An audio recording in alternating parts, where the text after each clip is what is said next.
Hi, and welcome to this live reading from Snow and Love by Libby K. And this is presented by Itsy Bitsy Book Bits. Chapter 1. Connor Shoemaker squeezed his eyes shut. If he tried hard enough, perhaps the nightmare would dissipate.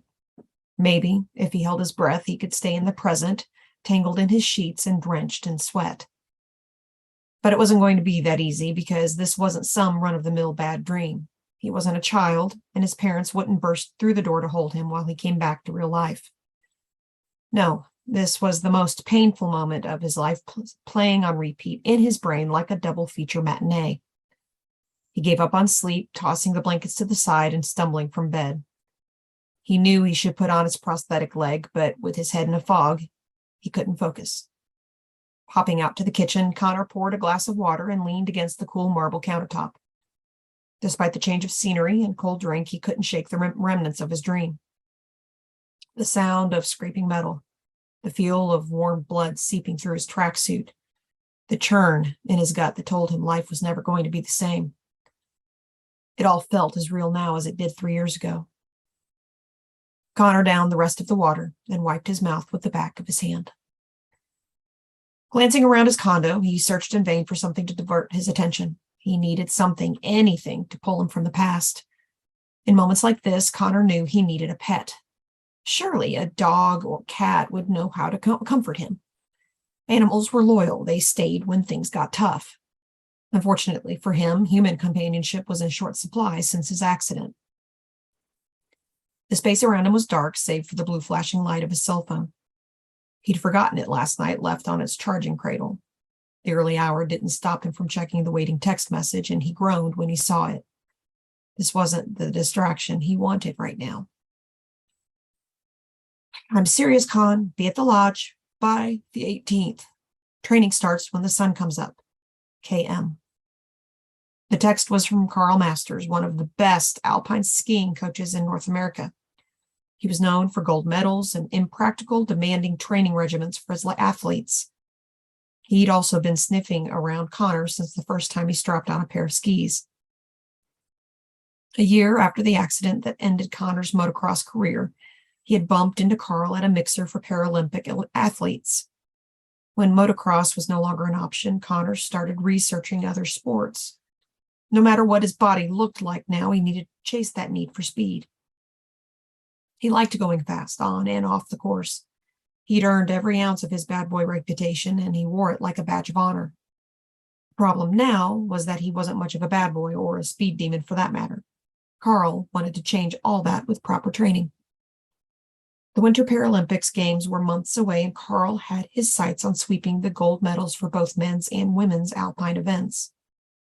His competitive nature was known across the globe, and he'd do anything to recruit the best athletes.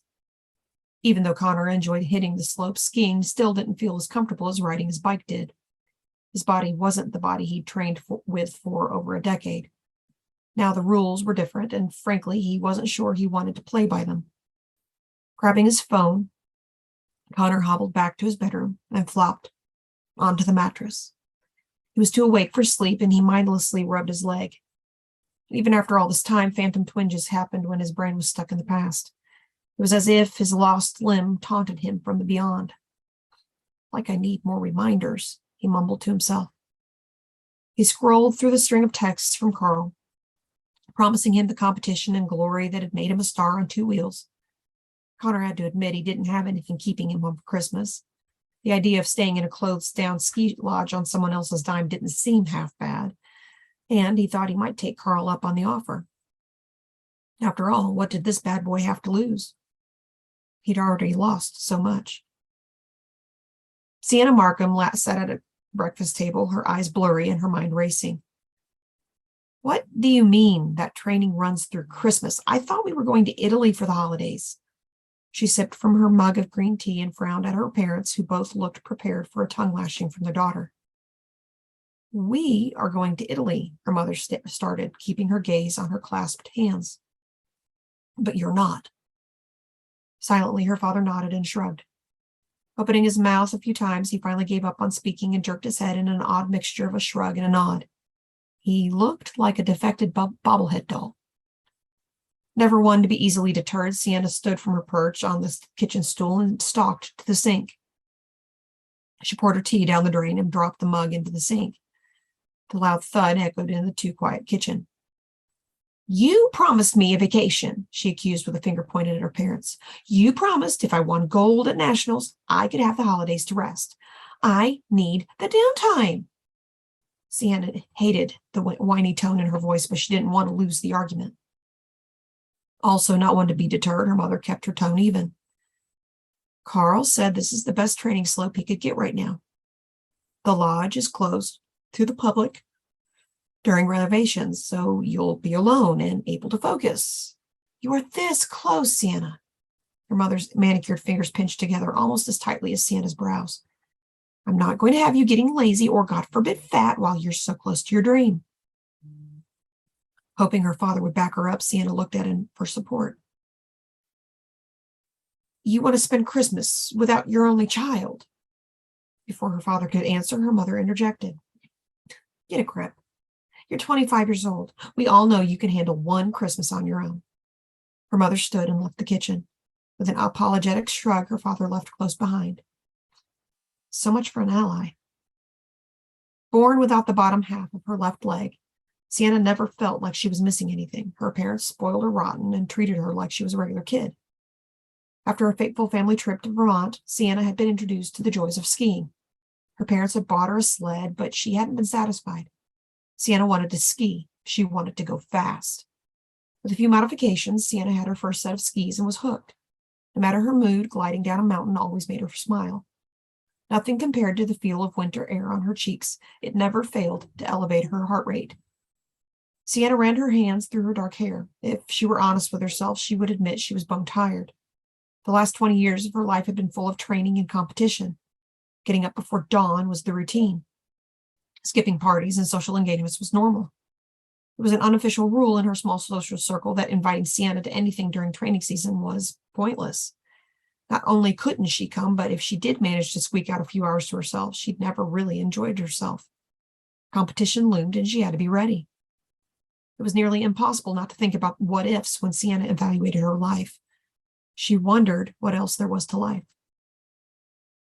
She was the golden girl of Paralympics Alpine skiing, winning national and world competitions for the last decade. These were accomplishments she was proud of that she earned with her own blood, sweat, and tears. The only prize that eluded Sienna was Winter Paralympic gold. Of course, she wanted to win, but she also wanted to be a normal woman. A woman who had a life of her choosing, who could eat and drink whatever she wanted, see who she wanted, and do whatever she liked. Even something as mundane as joining a book club appealed to Sienna, but sitting idly with a book in her hands was seen as wasted time by her mother, who also happened to be her manager.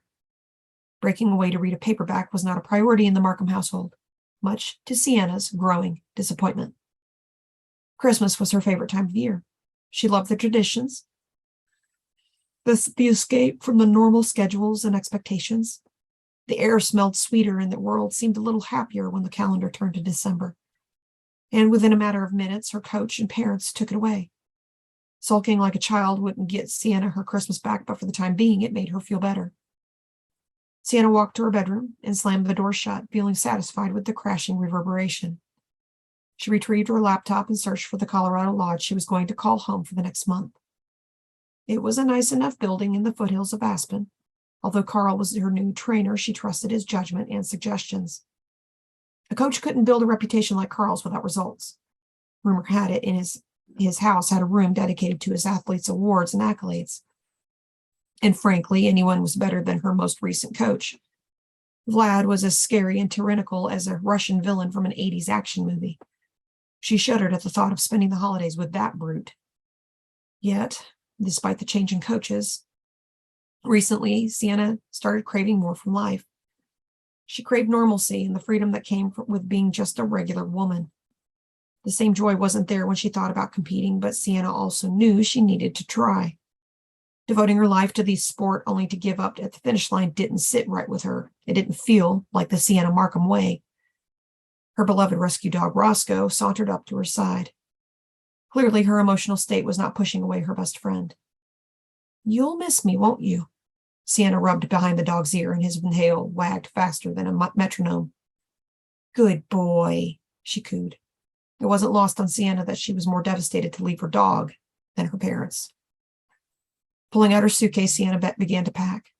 Because, win or lose, she felt like her skiing career was at a turning point. She'd been under her parents' thumb as they dictated her every move for as long as she could remember. Where to train, when to sleep, what to eat, who to socialize with. It was all planned for her. Now she wanted to make her own plan. The future was calling, and Sienna was ready to answer.